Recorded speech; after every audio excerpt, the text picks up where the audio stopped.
Arsenal 2, Villarreal 3. I'm going to try and not over-analyse this game. You know, it's a running joke in our group chat stuff from my video that I made earlier. But firstly, what I will say is Norgard, he was, to me, the best player on the pitch, especially in the first half. Obviously, he only played the first half anyway, but he was the best player on the pitch. So I think we've kind of underestimated how good a signing that will be, because right now he's pushing to start. And I know he's battling with Zubimendi, who we all class as the exciting signing, but Norgard was phenomenal, man. I didn't understand how good he was at winning that ball back. I mean, he's not a dictator of play as such. He's good on the ball, but he doesn't lose the ball. But he's at winning that ball back, his interceptions and breaking up play, he is phenomenal. He's similar to Declan Rice in that mode, where he's not too physical, but he wins that ball back constantly. So that's the first thing I wanted to do. I wanted to give Norgard his flowers. That's the first thing, because he played brilliantly. We played very different in this game, especially in the first half. I can't really analyse the second half too much because there was a lot going on, because I made 5 subs or 8 subs or something like that. But we played very different in the first 20, 25 minutes. It was obviously much quicker. It was much more direct, far more erratic as well, a lot more chaotic. It was less control, which I know Arteta doesn't like. I guess obviously Gyökeres started. I knew he was trying to play a bit quicker and a bit more chaotic and direct. So it was a lot of width play, winger play, and straight to the wings and run down the wing and cross. A lot of chaos, because in the middle, Nwaneri was in the middle, and he's in a very exciting player, but it's very chaotic at the same time. Like, that's why they kept driving through our midfield, because once you lose the ball in certain positions, or it's chaotic. Like, Nwaneri is a very chaotic player. So, and Saka's been playing terribly. The whole pre-season, he's been awful. Him and Martinelli were terrible today. They were bad. So it's quite hard to analyse it when everyone's playing so badly, because I wouldn't blame this so much on Arteta. I would blame this more so on the fact that certain players are not even doing the basics that they're normally doing. Saka normally can beat his man. Today he couldn't beat his man. And that's funny, because when Max Dalman came on, Dalman could beat his man easily. Dalman finds these guys easy. He won a penalty again as well, Dalman. Dalman's actually a far better dribbler and whatever you would class it as a take your man on player than Saka is. Like, Dalman's the best player in our team at taking on his man. Like, it's like the left back's not there when he's playing. He finds it so easy, and I'm really advocating for this. Dalman right wing, Saka in the 10. I'm really advocating it. People keep telling me he's too young, don't rush young players and stuff like that. I understand that. But also, I don't hold young players back either. If they're good enough, they're old enough. Don't hold young players back. You can't become great if you don't allow a person to become great. So, but that's not what my point of the video is today. People know what my point is about that. But in regards to Nwaneri, he's very chaotic. He's a dangerous player. Like, he's shooting and taking on players, and there's a lot going on, but it's very chaotic at the same time. And I feel like in some games we're going to need that, but in a lot of games, I think most teams will be able to suss that out, and they'd break on us quite easily, because it is too chaotic. It's fast paced. That type of football needs to be in the last 10 minutes of a game. Like, it's chaotic, very, very, very chaotic. Gyökeres, what I liked the most about him is I like the fact that he's not in the game.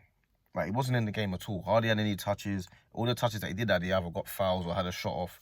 That's what I like. I like the fact that as a striker, the only touches you had was when you were shooting. That's what I like. I don't need my striker involved in the game all game. Haaland's not involved in the game all game. He just does his job and puts the ball in the net. He had one chance where he slipped through in the second half, and they slipped him through, and he had a shot and it hit the keeper. It was a good opportunity, and it was a good effort, and it was a good run. So I like the fact that he wasn't in the game much, but when he was in the game, it was the fact that he was shooting at the keeper. It wasn't the fact that he was doing a nice crossfield pass or a great through ball. I'm not interested in that. His good game was shooting at the keeper and shooting. So he had 2 or 3 opportunities, not clear-cut chances, but a couple of opportunities to shoot, and he did shoot. So that's what I like about him. So he will get goals. It's obvious. It's clear he will score goals. Madueke came on, and I can see why Arteta likes him. I can see why he likes him. He gets the ball and he just crosses the ball immediately. If he's playing on the left, he hasn't really got much else to do. So I think that will suit our team and our game a lot more. The only thing I will say is we look a little bit... Raya's not playing well. Raya's not playing well at all. Zubimendi as well. He cuts the lines well. He's good on the ball. You can tell he's good on the ball. I just feel, in terms of transition, on the transition against us, we just feel so weak. We feel so weak. We feel like Villarreal, they're not a very pacey team, but it just felt like there was a few waves when they were just like three or four of them are running through our midfield. It just felt a bit easy to pass by. I don't know, maybe I'm over analysing it, you know, as the running joke is, but it just felt a little bit weak on the transition. But I mean, I don't know, maybe we'll have to see how that goes over time. But the main concern is Saka's not playing well and Martinelli's not playing well. Our wingers are not playing well. And I don't know what he's going to do for the first game of the season. So this is another issue. I don't know, because it looks like he's probably going to play Martinelli, and he's not playing well. Like, he's busy, he's running around, but he's not doing anything. There's so much going on that's not going on. Like, it just looks like he's doing so much, and it just feels like nothing's happening with Martinelli. I don't know. I just don't know. I don't know, man. It just feels like nothing's really going on with Martinelli. Do you know what I mean? I mean, I'm not sure, man. I'm not sure. I'm not sure at all. I'm not sure. And Saka as well. I just feel Saka will come back to what he needs to come back to. So I feel like that's gonna be fine as well. I feel like Saka will get there where he needs to get there. But yeah, Max Dalman, it's too easy for him. Football's too easy for him.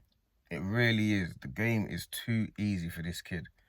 Like, I'm not going to start doing a lot of extra stuff because people want us to calm down, right? Because you're not allowed to get excited, right? But it's too easy. The game's too easy for this boy. He gets the ball and he just drifts past whoever's left back. It's like, honestly, it's like the left back is not there. The game's too easy for him. So I feel like the good thing, though, is Gabriel and Timber are back. I'm so happy to see them back, man. I feel like we've got a week and a bit until the Man United game, and I'm sure that they'll be fit for that game, which fills me up with so much like joy, man, because at least that's what we need, man. I need Gabriel back. Saliba's as usual, but Raya's not playing well. Raya's not playing well, so I don't know, man. I'm not gonna get too mad and too crazy because it's pre-season. We've lost 2 in a row now. Lost at home. It happens. Football, innit? It happens. Like, you lose games. We're trying to get our fitness up.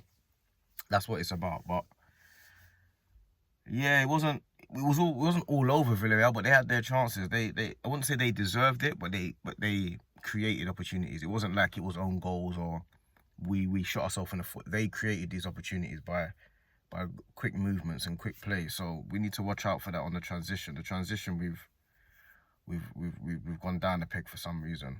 I don't know if it's with the loss of Partey or maybe it's just the fact that Rice, Zubimendi and Odegaard haven't played together. When Odegaard came on, he scored the penalty, he quickened up the play a bit and he created more control, but there was a couple of opportunities that he had to pass it through and his through balls just were not there. And I'm being quite harsh on Odegaard because I expect those balls should be fairly simple for you. There was a chance where he could have given it to Dalman and Dalman would have been one-on-one. And Odegaard chose the wrong pass, and I was like, oh. And it's only because it's him why I'm getting a bit more onto him. But I guess that just it comes with it. But yeah, man, that's really all I got to say on it. Hooks rang me at half time. He wasn't happy. He weren't happy at all. I feel like it was a different game. We tried to clearly play quicker and a lot more erratic, but it was like that, but it was less control. So I think Arteta will probably revert to type and go back to control. But yeah, man, at least the players that we need to play, I saw them on. Madueke looked okay. That's about it, really. That's about it. I don't really have much else to say to that. I haven't really got an emotional reaction to it. It's just more analysing what we need and what we've got for the Man United game. And I feel like